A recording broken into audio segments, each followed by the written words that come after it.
Hai Sobat, hari pemungutan penghitungan suara 14 Februari 2024 sudah semakin dekat.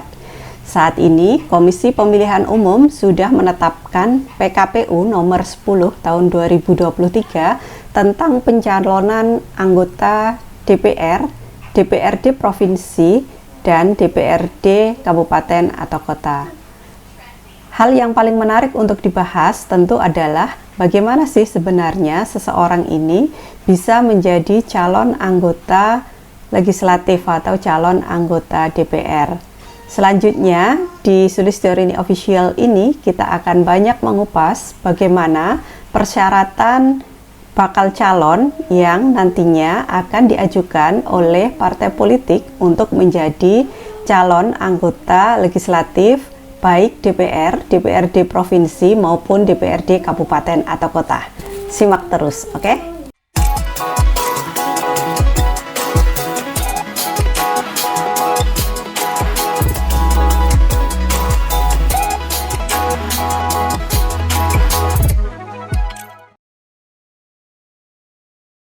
Sobat, di PKPU nomor 10 tahun 2023 pada bagian keempat pasal 11, kita akan menemukan persyaratan administrasi bakal calon yang nantinya akan menjadi persyaratan-persyaratan yang harus dipenuhi oleh bakal calon untuk menjadi anggota atau untuk menjadi calon anggota legislatif, baik itu DPR, DPRD Provinsi maupun DPRD Kabupaten atau Kota. Mari kita langsung masuk kepada persyaratan administrasi atau pembahasan terkait dengan persyaratan bakal calon ini. Bakal calon ini, sobat semuanya, merupakan warga negara Indonesia yang harus memenuhi beberapa persyaratan. Persyaratan yang pertama adalah telah berusia 21 tahun atau lebih. Penghitungan 21 tahun ini dihitung sejak ditetapkannya DCT atau daftar calon tetap. Kemudian yang kedua adalah bertakwa kepada Tuhan Yang Maha Esa. Persyaratan yang berikutnya, sobat semuanya, adalah bertempat tinggal di wilayah Negara Kesatuan Republik Indonesia.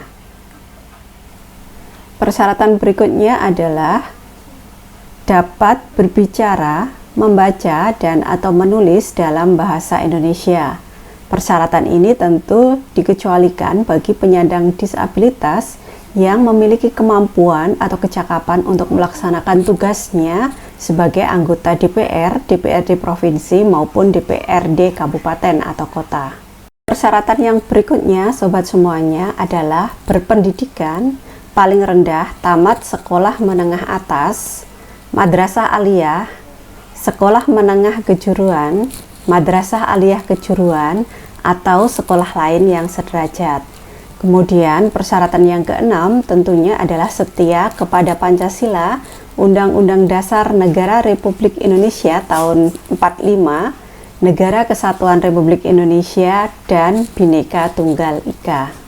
Tidak pernah sebagai terpidana berdasarkan putusan pengadilan yang telah memperoleh kekuatan hukum tetap karena melakukan tindak pidana yang diancam dengan pidana penjara 5 tahun atau lebih, kecuali terhadap terpidana yang melakukan tindak pidana kealpaan dan tindak pidana politik dalam pengertian suatu perbuatan yang dinyatakan sebagai tindak pidana dalam hukum positif hanya karena pelakunya mempunyai pandangan politik yang berbeda dengan rezim yang sedang berkuasa.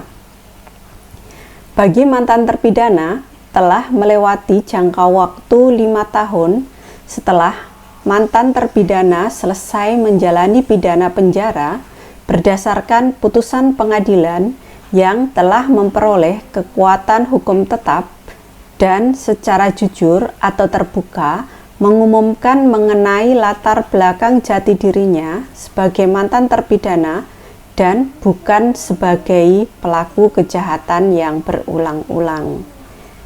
Persyaratan telah melewati jangka waktu 5 tahun setelah mantan terpidana selesai menjalani pidana penjara berdasarkan putusan pengadilan yang telah memperoleh kekuatan hukum tetap ini terhitung sejak tanggal selesai menjalani masa pidananya, sehingga tidak mempunyai hubungan secara teknis dan administratif dengan kementerian yang menyelenggarakan urusan pemerintahan di bidang hukum dan hak asasi manusia, dan terhitung sampai dengan hari terakhir masa pengajuan bakal calon.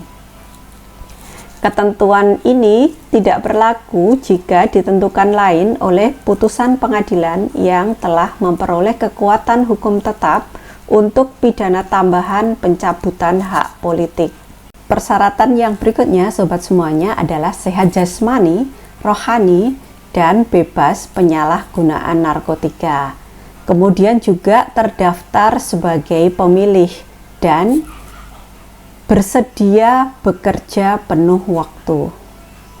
Persyaratan yang selanjutnya, sobat semuanya, adalah mengundurkan diri sebagai kepala daerah, wakil kepala daerah, aparatur sipil negara, prajurit Tentara Nasional Indonesia, anggota Kepolisian Negara Republik Indonesia, direksi, komisaris, dewan pengawas, dan karyawan pada badan usaha milik negara dan atau badan usaha milik daerah atau badan lain yang anggarannya bersumber dari keuangan negara yang dinyatakan dengan surat pengunduran diri yang tidak dapat ditarik kembali. Persyaratan yang ke-12, sobat semuanya, bersedia untuk tidak berpraktik sebagai akuntan publik, advokat, notaris, pejabat pembuat akta tanah, atau tidak melakukan pekerjaan penyedia barang dan jasa yang berhubungan dengan keuangan negara, serta pekerjaan lain yang dapat menimbulkan konflik kepentingan dengan tugas, wewenang, dan hak sebagai anggota DPR, DPRD Provinsi, dan DPRD Kabupaten atau Kota sesuai dengan ketentuan peraturan perundang-undangan. Kemudian yang berikutnya adalah bersedia untuk tidak merangkap jabatan sebagai pejabat negara lainnya, direksi, komisaris, dewan pengawas, dan atau karyawan pada badan usaha milik negara dan atau badan usaha milik daerah, serta badan lain yang anggarannya bersumber dari keuangan negara. Persyaratan yang berikutnya, sobat semuanya, adalah menjadi anggota partai politik peserta pemilu. Kemudian dicalonkan hanya di satu lembaga perwakilan. Kemudian yang berikutnya adalah dicalonkan hanya di satu daerah pemilihan. Sobat semuanya, selain 16 persyaratan yang tadi sudah saya sebutkan, ada beberapa persyaratan lain yang juga disebutkan di dalam PKPU nomor 10 tahun 2023 ini, tentu masih di pasal yang sama, yaitu yang pertama adalah dicalonkan hanya oleh satu partai politik peserta pemilu. Kemudian yang kedua adalah mengundurkan diri sebagai kepala desa, perangkat desa, atau anggota badan permusyawaratan desa yang dinyatakan dengan surat pengunduran diri yang tidak dapat ditarik kembali. Kemudian yang ketiga adalah mengundurkan diri sebagai anggota partai politik peserta pemilu yang diwakili pada pemilu terakhir dalam hal berstatus sebagai anggota DPR, DPRD Provinsi, atau DPRD Kabupaten atau Kota yang dicalonkan oleh partai politik peserta pemilu yang berbeda dengan partai politik yang diwakili pada pemilu terakhir. Kemudian yang terakhir, sobat semuanya, adalah mengundurkan diri sebagai penyelenggara pemilu, panitia pemilihan kecamatan, panitia pemungutan suara, panitia pemilihan luar negeri, panitia pengawas pemilu kecamatan, panitia pengawas pemilu kelurahan atau desa, dan panitia pengawas pemilu luar negeri. Sobat semuanya, tentu masih banyak hal-hal ihwal lain terkait dengan pencalonan peserta pemilu dan hal-hal menarik terkait dengan kepemiluan dan demokrasi yang harus kita bahas. Nah, di pertemuan kali ini kita cukupkan sekian. Kita akan bertemu lain kali. Mudah-mudahan pembahasan kali ini bermanfaat bagi sobat semuanya. Jangan lupa tetap di Sulistyorini Official.